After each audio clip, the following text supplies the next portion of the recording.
எடுத்து வாசிங்க. ஆதியாகமம் 12வது அதிகாரம் 1வது வசனம். வேகமாக வாசிங்க. ஆதியாகமம். ஆபிரகாமை நோக்கி, நீ உன் தேசத்தையும் உன் இனத்தையும் உன் தகப்பனுடைய வீட்டையும் விட்டு புறப்பட்டு நான் உனக்கு காண்பிக்கும் தேசத்துக்கு போ. ஸ்தோத்திரிக்கிற ஆண்டவரே, உம்முடைய கரங்களில் கிருபைக்குள்ள ஒப்பு கொடுக்குறோம். இந்த வார்த்தை மூலமாக எங்களோடு பேசுங்க. இன்றைக்கும் புதிய காரியங்களை எங்களோடு பேசும்படி ஜெபிக்கிறோம். ஆண்டவருடைய நன்மைகள், கிருபைகள், இரக்கங்கள் வெளிப்படட்டும். இயேசுவின் நாமத்துக்குள்ள ஒப்பு கொடுக்கிறோம் பிதாவே, ஆமேன். இன்றைக்கு நம்முடைய செய்தியின் தலைப்பு ஆபிரகாம். செய்தியின் தலைப்பு ஆபிரகாம். ஆபிரகாம் என்றால் நம்ம எல்லாருக்கும் தெரிந்த ஒரே ஒரு விஷயம் என்ன அப்படின்னா, ஆபிரகாம் விசுவாசம் உள்ளவன். ஆபிரகாம் நல்ல விசுவாசம் உள்ளவன். இந்த விசுவாசத்தை குறித்து தான் நம்ம பார்க்க போகிறோம். விசுவாசம் இயேசுவோடு இணைந்திருக்கிற இல்லை ஒரு ஆவிக்குரிய வாழ்க்கை, இன்னும் பார்த்தீங்கன்னா ஆவிக்குரிய வளர்ச்சி, இதெல்லாம் ஒரே காரியத்தில் அடங்குகிறது. ஒரு மனிதன் தேவனோடு இருக்கிற உறவில். இந்த ஆபிரகாமுக்கு அப்படிப்பட்ட ஒரு நல்ல உறவு கர்த்தரோடு இருந்துச்சு. அது மாத்திரம் இல்லை, அவனுடைய சூழ்நிலைகளில் ஆண்டவர் தருவேன் என்று சொன்ன ஒரு காரியத்துக்கு 25 வருடம் நம்பிக்கையாக இருந்தான். 25 வருடத்திற்கு மேலாக அவனுடைய நம்பிக்கை என்ன பண்ணலை, குறைந்து போகவே இல்லை. இன்னும் ஆபிரகாமுடைய செயல்களை பார்த்தீங்க அப்படின்னா, ஆபிரகாமுக்கு நிறைய வாக்குத்தத்தங்கள் கொடுத்திருந்தார், நிறைய காரியங்கள் கொடுத்திருந்தார். ஜனங்களை குறித்து கொடுத்திருந்தார், அவனுடைய பெயரை குறித்து கொடுத்திருந்தார், அவனை குறித்து ஒரு பெரிய, இந்த இடத்துல போட்டிருக்கோம் 2வது வசனத்தில், நான் உன் பெரிய ஜாதி ஆக்குவேன். ஜாதி என்றால் பட்டணம். அப்படின்னா நீ ஒரு பெரிய தேசமாவ. இதெல்லாம் எப்போ சொன்னார் அப்படின்னா, அவருடைய 75 வயதில் குழந்தையே இல்லாத காலத்தில் என்ன பண்ணார், இது எல்லாத்தையும் கர்த்தர் பேசினார். அதை அவர் நம்பினார். அது நம்பினது மாத்திரமல்ல, இவர் காண்பிக்கிற தேசத்துக்கு இவர் கடந்து போனார். கீழ்ப்படிதல், அதாவது ஆபிரகாமுக்கிட்ட இருக்கிற ஒரு தேவனை பின்பற்றக்கூடிய ஒரு விசேஷித்த கேரக்டர் இல்லை குணங்கள்னு கூட என்ன பண்ணலாம், சொல்லலாம். அப்போ கவனித்து பாருங்க, ஆபிரகாம்கிட்ட இருந்த விசுவாசம் நிறைய வேலைகளில் அவனை உருவாக்கவும், தேவனுடைய சந்ததி என்று சொல்லத்தக்கதாக, தேவனுடைய தேசம் என்று சொல்லத்தக்கதாக இந்த ஆபிரகாமை கர்த்தர் என்ன பண்ணாரு, ஆசீர்வதித்தார். புதிய ஏற்பாட்டில் இயேசு சொல்லும் பொழுது சொல்லுகிறார், அவன் ஆபிரகாம் மடியில் இளைப்பாறினான். அப்போ பரதேசில் அங்கே இருக்கிற அளவுக்கு இல்லை, பரதேசிலேயே அவருக்கு ஒரு வாய்ப்பு கொடுக்கிற அளவுக்கு இந்த ஆபிரகாமுக்கு என்ன கிடைச்சிது அப்படின்னா, பெரிய பெரிய ஆவிக்குரிய ஆசீர்வாதங்கள். இந்த பூமியிலையும் அவர் ஆசீர்வதிக்கப்பட்டார், அந்த மறுமையில் இருக்கிற அந்த மகிமையின் உலகத்திலையும் அவர் என்ன பண்ணுறாரு, ஆசீர்வதிக்கப்பட்டிருக்கிறார். அப்போ அந்த ஆபிரகாமுடைய அந்த விசுவாச வளர்ச்சி எப்படி இருந்தது, எப்படி செயல்பட்டது, நல்லா கவனித்து பாருங்க. பைபிளில் ஒரு வசனம் இருக்கும், குள்ள நரிகளும் சிறுநரிகளையும் பிடிங்கள், அது நம்முடைய திராட்சை தோட்டம் பூவும் பிஞ்சுமா இருக்கிறதே. சில இடத்துல பார்த்தீங்கன்னா கோழி போய் ஒரு செடிக்கு கீழே போய் காலை வச்சு என்ன பண்ணோம், பிரண்டி அந்த செடியில் இருக்கிற வேரெல்லாம் என்ன பண்ணோம், வெளியே தெரிய வைக்கும். வெளியே தெரிஞ்சவொடனே அந்த செடி என்ன பண்ணிடும், பட்டு போயிடும், வாடிடும். சில செடி அதுக்கப்புறம் ஒரு தண்ணி ஊற்றினால என்ன பண்ணிடும், சரிஞ்சு விழுந்துடும். அப்போ நல்லா கவனிங்க, நம்மளுடைய ஆவிக்குரிய வாழ்க்கையில் வெளியே தெரியாத ஒரு ஆவிக்குரிய அனுபவம் இல்லை, ஆவிக்குரிய பலன் என்ன அப்படின்னா, நம்முடைய அந்தரங்கங்கள், நம்முடைய தனிப்பட்ட ஜெபம். நம்முடைய அந்தரங்கங்கள், தனிப்பட்ட ஜெபம். இந்த தனிப்பட்ட ஜெபமும் அந்தரங்கங்களும் இல்லை என்றால், ஒருவேளை அது வெளியே தெரிஞ்சு அது வாடின நிலைமையில் இருந்தால், நம்முடைய ஃப்ரிட்ஜோல் முழுவதும் என்ன பண்ணிடும், விழுந்து போயிடும். அப்போது அந்தரங்கம் செழிப்பாக இருக்க வேண்டும். அந்தரங்கம் எப்படி இருக்கணுமா, செழிப்பாக இருக்கணும். அப்போது இந்த அந்தரங்கத்தை ஆபிரகாமுடைய வாழ்க்கையில் ரொம்ப கரெக்டாக வச்சுருந்தார். அவருக்கும் கர்த்தருக்கும் உள்ள உறவு எப்படி இருந்துச்சு, நல்ல அழகாக இருந்ததுனால அவர் ஆபிரகாமை ஒரு இதில் சொல்கிறார், சிநேகிதன். எப்படி சொல்கிறாரு, தேவன் அவனை சிநேகிதன் என்று. அந்த அளவுக்கு நல்ல ஒரு உறவு.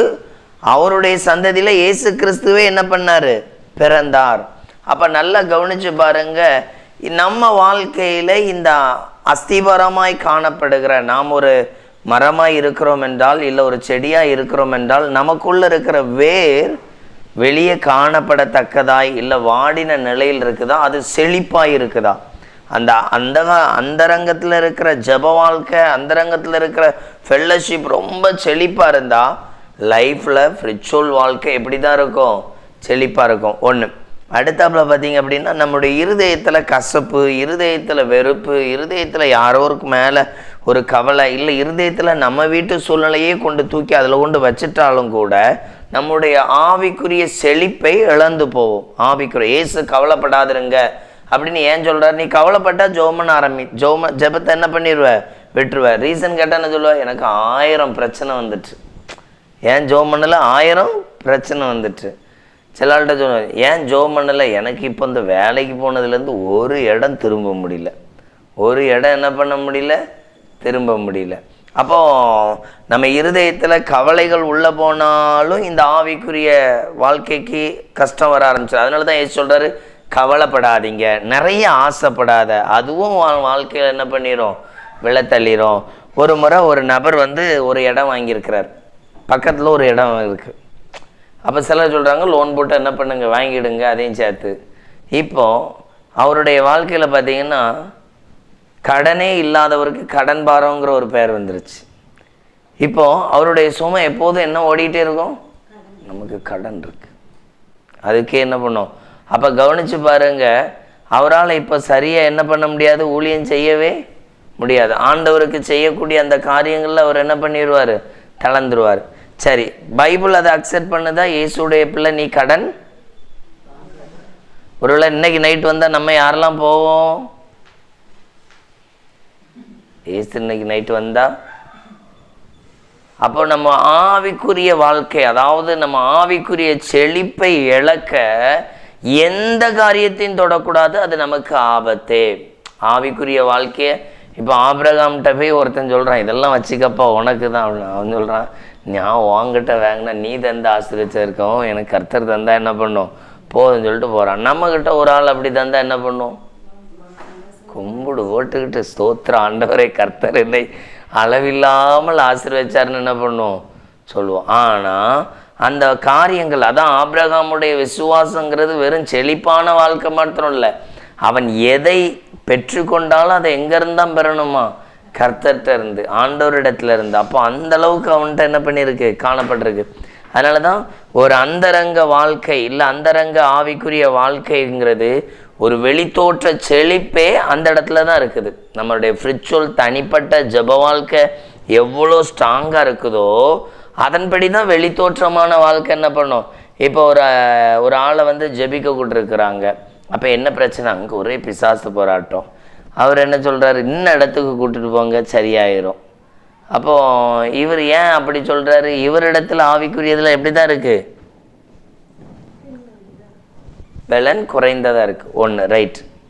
இப்போ அடுத்தது கவனித்து பாருங்கள், சில சொல்லுவாங்க, நாங்கள் ஆரம்ப நாட்களில் கூடி ஜோம்னு என்னெல்லாம் பிசாசெல்லாம் விரட்டணும் தெரியுமா. இப்போ யாருமே சரியாக வர்றதில்லை, யாருமே சரியாக வர்றதில்லை. ஆனால் அதுக்கு ரீசன் நம்மக்கிட்ட இருக்கிற ஃப்ரிச்சுவலை குறைச்சதுனால தான் என்ன உண்டாகுது, அந்த வீழ்ச்சி உண்டாகுது. அப்போது நம்மளை பலப்படுத்தும் போது சூழ்நிலைகள் எல்லாம் எப்படி தான் இருக்கும், ஒரு பெரிய பிளஸ்ஸிங்குள்ளே கடந்து போகும்.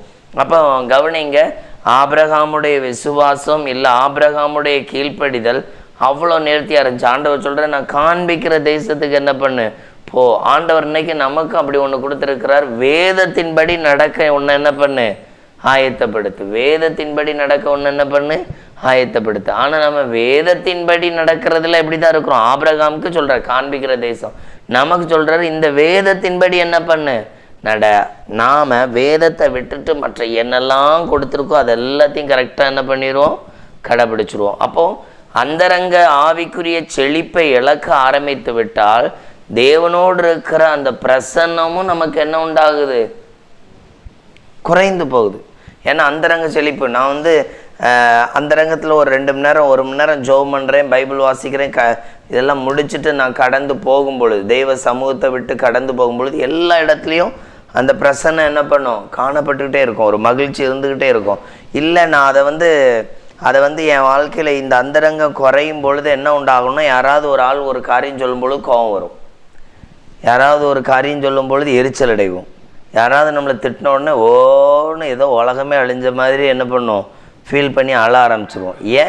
ஏன்னா நம்மளுடைய ஃப்ரிச்சுவலில் நமக்கு என்ன இல்லை, ஒரு ஸ்ட்ரென்த் இல்லை. அந்த ஸ்ட்ரென்த் இல்லாததுனாலே பயம் வருது, அதனால் கவலை வருது.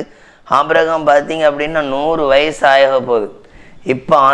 இப்போ தூதர்கள் வந்து சொல்கிறாங்க, இந்த மாதிரி உனக்கு இதுங்கோ, அதை அவன் அப்படியே ஏற்றுக்கொள்கிறான், மனைவியால் ஏற்றுக்கொள்ளவே முடியலை. அப்போது 2 பேருடைய நிலையும் பார்த்து தான் வச்சிருக்கிறான்.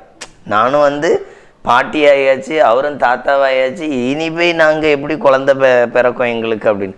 அப்போ அந்த சூழ்நிலையை கவனிச்சிங்க அப்படின்னா எல்லாவற்றுக்கும் மேலான திட்டங்களை நன்மைகள், அதான் விசுவாசம். ஆபிரகாமுடைய விசுவாசம் ஒரு பெரிய அற்புதங்கள். அப்போது நம்மளுடைய அந்த அந்தரங்க ஜெபத்தை சரியாக வச்சுருக்கிறோமா? பைபிள் வசனம், ஜெபம்.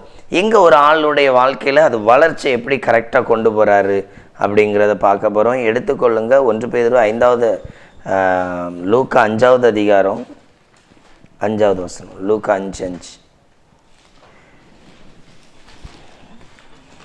வேகமா வாசிங்க. லூக்கா 5:5. அதற்கு சீமோன், ஐயரே, ராமுழுவதும் நாங்கள் பிரயாசப்பட்டும் ஒன்றும் அகப்படவில்லை, ஆகிலும் உம்முடைய வார்த்தையின்படியே வலையை போடுகிறேன் என்றார். ஆபிரகாமுக்கு சொல்றாரு, நான் காண்பிக்கிற தேசத்துக்கு போ. இங்க புதிய ஏற்பாட்டில் பார்த்தீங்க அப்படின்னா பேதுட்டு சொல்றாரு, நான் சொல்றபடி வலை என்ன பண்ணு, போடு. ரைட், நான் உங்க வார்த்தையின்படி என்ன பண்றேன், போடுறேன். இந்த பேதுருடைய வாழ்க்கையில பார்த்தீங்கன்னா வளர்ச்சிக்கு ஏற்றவாறு போயிட்டே இருக்கு. 12 சீசர்கள் இருந்தாலும் இவன் தான் அடிக்கடி பேசுவானா. 12 சீசர் இருந்தாலும் இவன் தான் அடிக்கடி என்ன பண்ணுவான், பேசுவான், டவுட் கேட்பான், நிறைய காரியங்கள் கேட்டுகிட்டே இருக்கான். அப்போ இவனுடைய வாழ்க்கையில் வளர்ச்சி என்ன பண்ணுறாரு, இடம் கொடுக்குறார். இப்போ ஒன்றும் வேண்டாம், 3, 6, 7, 8 பேர் இருக்கிறோம். இப்போ பேதுரு நம்ம கூட இருக்கிறாரு. நம்ம எல்லோரும் கன்னியாகுமரி கடலில் போயிட்டுருக்கோம். இப்போ இயேசு மட்டும் வரல. இயேசு திடீர்னு என்ன பண்ணுறாரு, முட்டங்கடக்கரிலேருந்து நடந்து வர்றாரு. நம்ம நடு கடலில் என்ன பண்ணுறோம், போட்டு அடின்னு அடித்து போயிட்டுருக்கோம். இப்போ வர்றதை பார்த்துட்டு எல்லோரும் பயப்படுறோம். இருட்டில் என்னது ஆவேசம்னு கத்துனார்களாம். பைபிள் அப்படி இருக்குது. ஆவேசம்னா பேய் வருதுடா அப்படின்னு அர்த்தம். என்ன வருது, பேய் வருது அப்படின்னு. இப்போ அப்படி சொல்லிவிட்டு அவர் சொல்கிறாரு, பயப்படாதீங்க, நான் தான், பேய் இல்லை, பயப்படாதீங்க, நான் தான். ரைட். இப்போ ஏசு இப்போ அவர் ஒரு குறிப்பிட்ட தூரத்தில் வர்றாருன்னு வைங்களேன். வரும்பொழுது பேதுரு மட்டும் சொல்கிறான், நீரே ஆனால் நான் நடக்கட்டா? ஓ எஸ், நட. அப்போ 12 பேர்லையும் ஒரு ஆளுக்கு மட்டும்தான் என்ன உண்டாயிற்று, விசுவாசம். அந்த விசுவாசத்தை நாளுக்கு நாள் வளர்ச்சிக்கு நேராகவே கொண்டு போகிறாரு. அதாவது அந்த ஃபெய்த், அந்த ஆசீர்வாதமான அந்த விசுவாச வாழ்க்கையில் அவர் பலனடைஞ்சிட்டே போகிறாரு. நம்மளை கவனித்து பாருங்கள், கொஞ்சம் நெருக்கம் வந்துட்டுன்னா இதில் ஏதாவது செலவை குறைச்சிடலாமா? விசுவாசம் பலனடைகிறதுக்கு இடம் கொடுக்க மாட்டோம். சூழ்நிலையை மாற்றிக்கொள்ள என்ன பண்ணுவோம், ஆயத்தப்படுறோம். அப்போது என்ன உண்டாகுது, விசுவாசம் வரல. விசுவாசம் என்ன பண்ணலை, வரல. அப்போ கவனித்து பாருங்கள், 5 அப்பம் 2 மீன் தான் இருக்குது. விசுவாசம் எல்லாருக்கும் கொடுத்துடலாம், எல்லாருக்கும் என்ன பண்ணிடலாம், கொடுத்துடலாம். துர்கால வீட்டுக்குள்ளே போகிறாரு, ரைட், எல்லாரும் வெளியே போங்க, ஜோமனும் ஜோமனி எழுப்புறாரு. விசுவாசம் நாளுக்கு நாள் அவருடைய ஸ்பிரிச்சுவல் வாழ்க்கை வளர்ந்து கொண்டே போகுது. அவர் எங்கேயும் இது எங்களால் முடியாது, இது என்னால் முடியாதுன்னு சொல்லி வந்ததே இல்லை, இது போகலன்னு சொல்லி இருந்ததும் இல்லை. பேதுருனுடைய நாட்களில் பரிசுத்த ஆவியானவர் பெற்றுக்கொண்ட பிறகு அவ்வளோ பலமுள்ள ஒரு ஊழியத்தை என்ன பண்ணுறாரு. அப்போது உங்கள் வாழ்க்கையில் அந்த அந்தரங்கம் செழிப்பாக இருக்குதா? அதான் பார்த்தீங்க அப்படின்னா மரத்தின் வேர் நல்ல நீரோட்டத்தோடு இருந்தால் மேல் பகுதியும் எப்படி தான் இருக்கும். அப்போ அந்தரங்கத்தில் ஒன்றுமே இல்லை அப்படின்னா எப்படி இருக்கும், காஞ்சிரும். ஒரு முறை ஒரு சக்க மரம், அந்த சக்க மரத்துக்குள்ளே 2-3 பொந்து கிடந்துச்சு. உள்ளே எலி பாம்பு கம்பு பேரக்கூடாதுன்னு சொல்லி டெய்லி என்ன பண்ணேன், காலையிலே அது ஒரு சில பெருசு பெருசாக கிடக்குமா, வெந்நியை கோரி ஊற்றி ஒரு 4-5 நாள் ஊற்றுனேன். எலி செத்துச்சோ இல்லையோ, மரமே செத்து போச்சு. எலி செத்துச்சோ என்ன செத்துச்சு, மரமே செத்துச்சு. அப்படின்னா வெந்நி ஊற்றுனா எலி வரும்னு பார்த்தா கடைசியில் எலியும் வரல, புளியும் வரல, மரம் செத்து போச்சு. அப்போது நம்முடைய அந்தரங்கமாக இருக்கிற ஆவிக்குரிய விசுவாசம், ஜெபபலன் இதில் கொண்டு கவலை, துக்கம், ஆசை இதெல்லாம் கொண்டு வச்சா என்ன ஆகும், வேறுபட்ட உடனே முழு மரமும் என்ன பண்ணிடும், காஞ்சி போயிடும். அப்போது விழுந்துடும். அப்போ இப்போ நம்மளுடைய வாழ்க்கையில் கவனித்து பாருங்க, எப்படி இருக்கிறோம், நம்ம எப்படிப்பட்ட ஸ்ட்ரென்த்தில் இருக்கிறோம், எப்படிப்பட்ட நிலையில் இருக்கும். அப்போது இந்த அந்தரங்கங்கள் வளர்ச்சி அடைவதற்கு எப்போதும் என்ன பண்ணணும், எப்படி நம்ம சரீரத்துக்கு ஒரு ஆகாரம் கொடுக்குறோமோ இதே போல் பாடல், ஆராதனைகள் இன்னும் வளர்ச்சியுள்ள. இப்போ நான் இப்படியெல்லாம் ஆவிக்குரிய ஃப்ரிச்சுவலில் இப்படி இருக்கேன், இன்னும் வளர்ச்சியடைய எங்கேயாவது போகலாமா, இன்னும் என் வாழ்க்கையை ஸ்ட்ரென்த் ஆக்கிக்கொள்ள எங்கேயாவது நான் கடந்து போகலாம், இப்படியெல்லாம் எனக்குள்ளே என்ன இருக்கணும், மாற்றம் இருக்கணும். அப்போ அந்த விசுவாசம் இருக்கும் பொழுது நம் குடும்பத்தில் பல தடைகள், பல காரியங்களை ஜெயமெடுக்க ஆண்டவர் என்ன பண்ணுவார்? உதவி செய்வார். அதான் ஜெபம் பண்ணுறேன், ஜெபிக்கிறவனாக காணப்படுறேன். என் ஜெபமும் என் ஆவிக்குரிய வாழ்க்கையில் என்ன காணப்படணும்? வளர்ச்சி வந்துகிட்டே இருக்கணும். முன்னால் நான் நிறையா இப்படி பண்ணுவேன் அப்படி பண்ணுவேன்னு சொல்லிட்டு இருந்தா அது என்னது தான் சரியில்லை. இன்னைக்கு என்ன நான் பண்ணுறேங்கிறது தான் என்னது முக்கியம். இன்னைக்கு என்ன பண்ணுறோங்கிறது தான் என்னது முக்கியம். அப்போ இன்னைக்கு வளர்ச்சி இல்லை அப்படின்னா நம்ம எப்படி இருக்கோம்? அந்த ஆதியில் கொண்டு இருந்த ஆரம்ப நாட்களில் இருக்கிற அந்தரங்க ஜபம், ஆரம்ப நாட்களில் இருக்கிற ஃப்ரிச்சுவல், ஆரம்ப நாட்களில் இருக்கிற ஒரு தேவ பயம், தேவ பலன் இன்னைக்கு எப்படி இருக்குது? குறைவாக இருக்குது. ஒரு முறை ஒரு ஊழியர் வருஷந்தோறும் அவருடைய சர்ச் ஆண்டு விழாவுக்கு பிரியாணி போடுவாராம். அப்போ ஒவ்வொரு வருஷமும் அதுக்குண்டான ஆடோ மாடோ யாரோ கொண்டு வந்து கொடுக்குறாங்க, சமைக்கிறாங்க. பிரியாணி ரொம்ப இதாக நடக்குது. ஒரு வருடம் அப்படி எந்த உதவியும் வரல. பட் இவர் இங்கே ஊழியத்தில் என்ன இருக்குது? பணம் இருக்குது. கடைசியில் கமிட்டி சொல்லிச்சு, காசு இருக்குல்ல நம்ம வாங்கிவிடுவோம், தராட்டா ஒன்றும் இல்லை, இதை வச்சு அட்ஜஸ்ட் பண்ணணும். அப்போ நைட்டு ஆண்டவர் ஒரு சொப்பனை மூலமாக கட்டுறார். ஒரு பெரிய வலுசற்பத்துக்குள்ளே இந்த மாடு கண்ணுக்குட்டி உழுங்கப்பட்டிருக்கிற போல் ஒரு காட்சி. அப்போ ஆண்டவர் சொல்கிறார், நான் தர்ற வரைக்கும் உனக்கு என்ன இருக்க முடியல?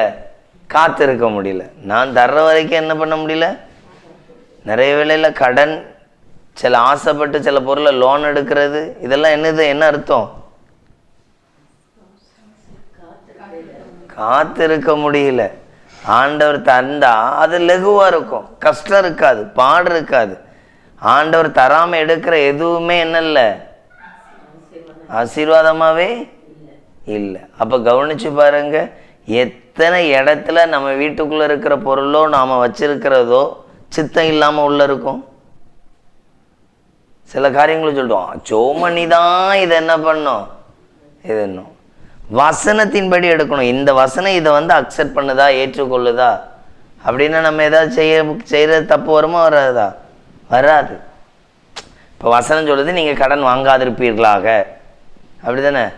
இப்போ இந்த வாரம் ஏதோ ஒரு மிக்சியோ ஏதோ ஒரு பொருள் தேவை, ஒரு இஎம்ஐயோ எப்படியோ போட்டு எடுக்கணும்னு வைங்களேன். இப்போது பைபிள் வசனத்தை எடுத்தால் என்ன பண்ண மாட்டோம்? வாங்க மாட்டோம், அப்படி தானே? பைபிள் வசனத்தை எடுக்காமல் சோத்திராண்டவர் எப்படியாவது என்னை ஆசீர்வதித்தீர்களாக, அங்கே போன எல்லாம் லகுவாய் முடிந்து விட்டது. இது ஆண்டவர் முடிச்சு தந்தாரா? நம்மளுடைய ஆசை மன கற்பனை போய் முடிச்சு தந்துச்சா? அப்போது நல்லா கவனிங்க, நம்முடைய விசுவாசம் கர்த்தருக்கு மேலே இருக்கும் பொழுது, இப்போ இதில் நிறைய மீனை பேதுரு பிடிச்சார், நிறைய மீனை பேதுரு பிடிச்சார். இது எந்த இதில்? பேதுருடைய ஆசையில் இல்லை, எனக்கு இன்னும் நிறைய வேணாம் ஆண்டவரே ஏதாவது ஆசீர்வதிங்கன்னு அவராக கேட்கல. இயேசு சொல்கிறாரு, ஆழத்தில் போய் வலைய என்ன பண்ணு, போடு. இங்கே பேதுரு தன்னுடைய படகுல இயேசு இருக்கிறதுக்கு இடம் கொடுத்துருக்கிறார். அங்கேருந்து பிரசங்கம் பண்ணுறார். இப்போ பிரசங்கம் பண்ணி முடிச்சாச்சு, இன்னும் வலைய அலசி இப்போ சொல்கிறார், நீ என்ன பண்ணு, ஆழத்தில் போய் போடு. அப்போ நல்லா கவனித்து பாருங்க, நாம் தேவனுடைய சமூகத்தில் தேவனுக்கு காத்திருக்கும் பொழுது அவர் நமக்கு அன்றன்றாட காரியங்களை அவரே என்ன பண்ணுவார், ஒழுங்கு பண்ணுவார். இல்லை அப்படின்னா நம்ம சூழ்நிலை எப்படி இருக்கும், இல்லை நமக்கு என்ன மாதிரி பிரச்சனை வரும் அப்படின்னா நாம் வாங்குறத ஒவ்வொரு இடத்துலையும் என்ன பண்ணுவோம், திணறுவோம். ஏன் அப்படின்னா தேவன் தருகிற ஒரு காரியத்திலையும் என்ன இருக்காது, கஷ்டம் இருக்காது. அதனால தான் பைபிளில் சொல்லியிருக்கு, போதும் என்கிற மனமே என்னது, பொன் செய்யா பக்தியே மிகுந்த ஆதாயம். அப்போ நல்லா கவனிச்சு பாருங்க. அதனால தான் சொல்லப்பட்டிருக்கு, பண ஆசை எல்லா தீமைக்கும் வேறா இருக்குது. அப்போ நீங்கள் இப்படியெல்லாம் இருக்காதீங்க அப்படின்னு சொல்லியிருக்கு. தேவையா அது நம்ம கட்டாயம் என்ன பண்ணுவார். அப்போ பேதுரு அந்த இடத்துல என்ன கேட்கல, ஆண்டவரே நைட்டெல்லாம் போன ஆண்டவரே ஒன்றுமே கிடைக்கல, ஏதாவது பிரசங்கம் பண்ணிய ஏதாவது இறக்கத்தை காட்டுங்க அப்படிலாம் இல்லை. அவரே சொல்கிறாரு, ஆழத்தில் போய் என்ன பண்ணு, வலைய போடு. இப்போ பேதுருவை பார்த்து சொல்கிறார், நீ என்ன பண்ணு, பின்பற்று. அதில் வசனத்தை வாசிங்க. பேதுருக்கிட்ட என்ன பேசுகிறார் பாருங்க, 11 லூக்கா 5:11. அவர்கள் படகுகளை கரையிலே கொண்டு போய் நிறுத்தி எல்லாவற்றையும் விட்டு அவருக்கு பின் சென்றார்கள். அப்போ பாருங்க, எல்லாவற்றையும் விட்டுட்டு இயேசுக்கு பின்னால் போயாச்சு. இன்னும் நம்ம இயேசுக்கு பின்னால் போகல, புரியுதா உங்களுக்கு? யாருக்கு பின்னால் போகிறோன்னு நமக்கே என்ன பண்ணோம் தெரியும். அப்போது நம்ம வாழ்க்கையில் இயேசுவுக்கு பின்னால் போகிற ஒரு வாழ்க்கை உண்டு. அது நம்ம சுயத்தையோ நம்ம விருப்பத்தையோ வெறுத்தா மட்டும்தான் அது என்ன பண்ணோம் நடக்கும். இல்லை அப்படின்னா நம்ம சூழ்நிலையில் நம்ம மனம் நிறைய விரும்பும். ஆனால் நம்ம மனம் விரும்புகிறதெல்லாம் வச்சுட்டு இதை கர்த்தர் தந்தார் அதை கர்த்தர் தந்தார்னு சொல்கிறதுக்கு வாய்ப்பே இல்லை. ஏன்னா அவர் தர்றது எதுவுமே என்ன இருக்காது, நெருக்கமானதோ சூழ்நிலைகளில் நமக்கு பாடு உண்டாக்குறதோ இருக்காது. அப்போ எல்லாம் நன்மைக்கு எதுவாக என்ன பண்ணுவார், தருவார். அப்போ கவனித்து கொள்ளுங்க, விசுவாசத்தில் நீங்கள் என்ன பண்ணிடாதீங்க, குறைஞ்சு போயிடாதீங்க. உங்கள் அந்த ஃப்ரிச்சுவல் அந்தரங்க வாழ்க்கையில் நல்லா என்ன பண்ணட்டும், வளர்ச்சி இருக்கட்டும். அந்த வளர்ச்சி வரும்பொழுது அவர் உங்கள் ஒவ்வொரு காரியங்களையும் இயேசுவே என்ன பண்ணுவார், ஆசீர்வதிப்பார். பேதுரு இடம் கொடுத்ததுனால 2 படகு நிறைய என்னது மீன்கள் கிடைத்தது, அதுவும் பகல்ல நடக்கக்கூடாது. அப்போ நம்ம வாழ்க்கையில் அப்படி தான், இயேசுவுக்கு நம்ம முதலிடம் கொடுக்கும் பொழுது நம்ம வாழ்க்கையில் ஒவ்வொன்றையும் கர்த்தர் என்ன பண்ணுவார், ஆசீர்வதிப்பார். இந்த வசனத்தின்படி கர்த்தர் உங்களை ஆசீர்வதிப்பாராக. நம்ம அப்படியே என்ன பண்ணலாம், ஜெபம் பண்ணலாம்.